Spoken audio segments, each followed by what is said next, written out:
ఏమిటో ఈ మధ్యన నాకు పొద్దున్న లేవంగానే అట్లా వాకింగ్ వెళ్ళి వస్తున్నారా లేదా కవితలు వచ్చేస్తున్నాయి. కవిత్రనైపోతానేమో. దేవుడు నాకు ఆశీర్వాదం ఇస్తున్నాడు. మా అమ్మ నాన్న వాళ్ళు ఎంత అదృష్టవంతులు లేని కవిత్ర అయితే ఒక్కొక్క కవిత ఇట్లా రాస్తా అట్లా రాస్తా చూడండి. మా ఫ్రెండ్ పేరు రోజా అండి. ఆవిడ కవిత రాసేసాను అప్పుడే చూడండి. రోజా రోజా నీకు చేస్తాను పూజ పూజ, నీకు పెడతాను బాజా, తినిపిస్తాను కాజా. ఎలా ఉంది చెప్పండి. చూసారా ఎలా వచ్చేసింది. మా ఫ్రెండ్ పేరు మీద కవితలు అల్లేసాను నేను. ఇంకోటి రాయాలి. అసలు నా కవితలు విన్నారంటే నిజంగానండి పేషెంట్లు లేచి కూర్చోాల్సిందే. కాళ్ళు నొప్పులు కాళ్ళు నొప్పులు పోతాయి, చెయ్యి నొప్పులు చెయ్యి నొప్పులు పోతాయి. మతి వరిపింది అనుకోండి తిరిగి వచ్చేస్తుంది. మరి అలా ఉంటాయి మన కవితలు. ఒక్కొక్క కవిత. ఇంకో కవిత. కుర్చీ ఎవరన్నా రాశారా అండి? ఎవరన్నా రాశారా కుర్చీ మీద? నేను రాశాను అంటే చూసుకోండి నా ప్రతిభ ఎంత ఉందో చూసుకోండి. కుర్చీ నీకెందుకు ఉంటాయి 4 కాళ్ళు? కుర్చీలో కూర్చుంటే ఉంటుంది హాయిగా మా ఒళ్ళు.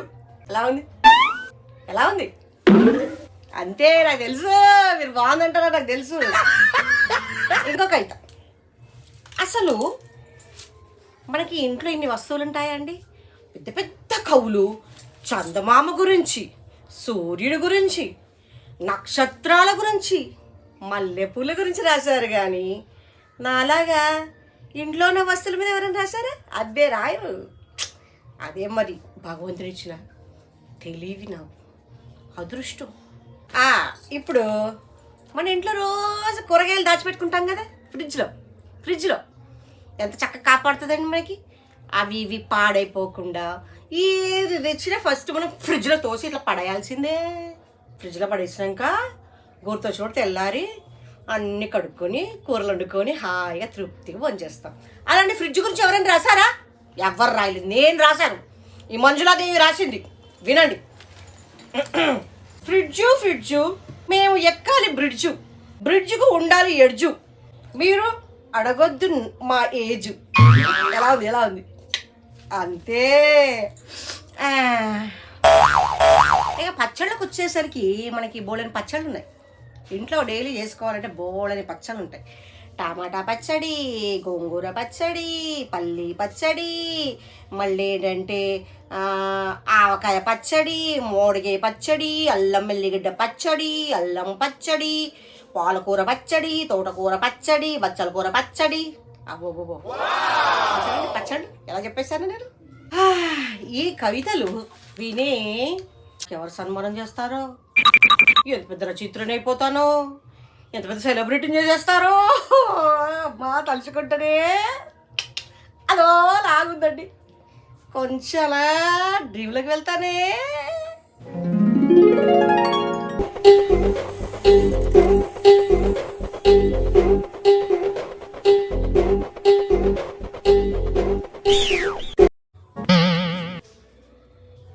ఏమిట్రా? అయ్యో నా మంచి కలర్ పాడు చేసావు కదరా.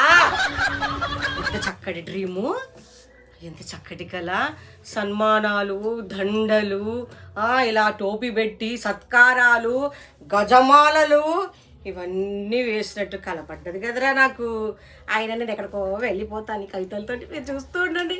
అయ్యో పలానా మంజులాదేవి గారంట కవితలు రాశారు. అబ్బా అందరూ అంటుంటారు.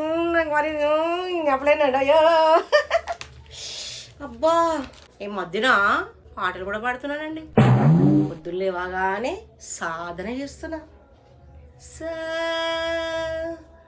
రీ గా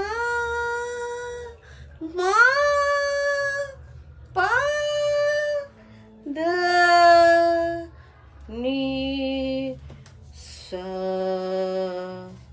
సా నీ దా పా. అలా సాధన చేస్తున్నాను అనమాట. అందుకనే నాకు ఈ మధ్య కోకి అలాంటి గొంతు వచ్చేస్తుంది. మీరు కూడా ప్రొద్దున లేవగానే పాటలు పాడుకోవాలని వాళ్ళకి చక్కగా సాధన చేసుకోండి. సరిగా మా పదాన్ని పాడుకున్నారనుకోండి, అలా అలా అలా పాడిస్తారు. మీరే పెద్ద గాయకులు అయిపోతారు. అలాగే కవితలు రాసుకున్న వాళ్ళకైతే అబ్బా ఆ మైండ్ అయితే అందరికి రాదనుకోండి. ఇప్పుడు నేనున్నాను, నాకు వచ్చుద్ది, నేను రాస్తాను కవితలు. ఎందుకు రాయను? డిఫరెంట్గా రాయాలి కదా మరి, అందరికి నచ్చాలి. మా ఫ్రెండ్కు ప్రొద్దున 2 కవితలు వినిపించానండి. ఎలా ఉందో కనుక్కుంటాను ఒక్కసారి. హలో లక్ష్మి, చెప్పు మంజు. ప్రొద్దున 2 కవితలు వినిపించాను కదా, ఎలా ఉన్నాయి? ఏం లేదే, నీ కవితలు విని కింద పడ్డాను. ఏం చేయమంటావు? ఏంటి కింద పడిపోయి లేవలేదా? అంత బాగున్నాయా నా కవితలు? నీ బుర్రకి అలా అర్థమైందా నా కర్మ. సరే బాగున్నాయా? సరే అందరూ వింటున్నారు. బాగున్నాయి. అలాగే ఇంకో 2 కవితలు రేపు నీకు తప్పకుండా వినిపిస్తాను, రాసి వినిపిస్తాను. రేపు పొద్దున 7 గంటల వరకు నా కవితలు నీ షోలో ఉంటాయి. రేపు పొద్దున వరకు. సరే నీ ఇష్టం, నా కష్టం, ఏం చేస్తావు? అలాగే నువ్వు పెట్టి ఫోను మళ్ళీ చేయమాక. ఇంకో ఫ్రెండ్కి. హలో హలో వదినమ్మ గారు. చెప్పు మంజులాదేవి. మొన్న 2 కవితలు వినిపించాను, ఎలా ఉన్నాయి? బాగున్నాయి. మీకు ఏదో యూట్యూబ్ ఛానల్ ఉందన్నారుగా? అవును. కవితలు బాగా చెప్తున్నావే, చాలా బాగా చెప్తున్నావు, ఇంటర్వ్యూ తీసుకుంటున్నారు కదా. అది అనే ఉంటానా? ఒకసారి మీ ఛానల్లో వేసుకోండి వదినమ్మ గారు. నాది అంత అదృష్టమా నాకు? ఇంటర్వ్యూ తీసుకొని ఫలానా మంజులాదేవి గారు మరి గొప్ప కవిత్రి, చాలా బాగా రాస్తున్నారు, అలా రాస్తున్నారు, ఇలా రాస్తున్నారు, మరి అందరినీ అలరింపజేస్తున్నారు అనేసి మీరు ఇంటర్వ్యూ తీసుకోండి. ఓకే వదినమ్మ గారు, థ్యాంక్ యూ. నా కవితలు నచ్చినందుకు చాలా థ్యాంక్ యూ. అలాగే రాసేస్తాను. మీరు ఎవరి మీద చెప్పండి, పలానా అని చెప్పండి, రాసేస్తాను. డబ్బా మీద కూడా రాసేస్తాను నేను. డబ్బా, సీసా, జీలకర్ర, ఆవాళ్ళు, మీరు ఫలానా దాని మీద రాసేయండి 4 లైన్లు అంటే కూర్చొని ఇట్టాగే రాసేస్తాను నేను. అయ్యో మొన్న ఏమైంది తెలుసా? అలా వెళ్తున్నానా వాకింగ్కి, ఒక ఆవిడ కింద మూర్చొచ్చి పడిపోయింది. అప్పుడే నేను దగ్గరికి వెళ్ళి అసలు నీళ్ళు చల్లండి అని చెప్పి లేపి ఆ అమ్మాయికి ఒక కవిత వినిపించా. అంతే, చటక్కన లేచి కూర్చుందనుకో. చటక్క లేచి కూర్చొని ఏమడుగుతుంది తెలుసా? ఏమండి మీరు ఏం మాట్లాడారండి, ఏం కవిత చెప్పారండి, ఇంకొక కవిత చెప్పండి, లేదు మా ఇంటికి టొర్రమని వెళ్ళిపోతాను నేను అంది తెలుసా. అలా ఉన్నాయి నా కవితలు ఈ మధ్య. అలాగే ఉందమ్మ గారు, బాయ్.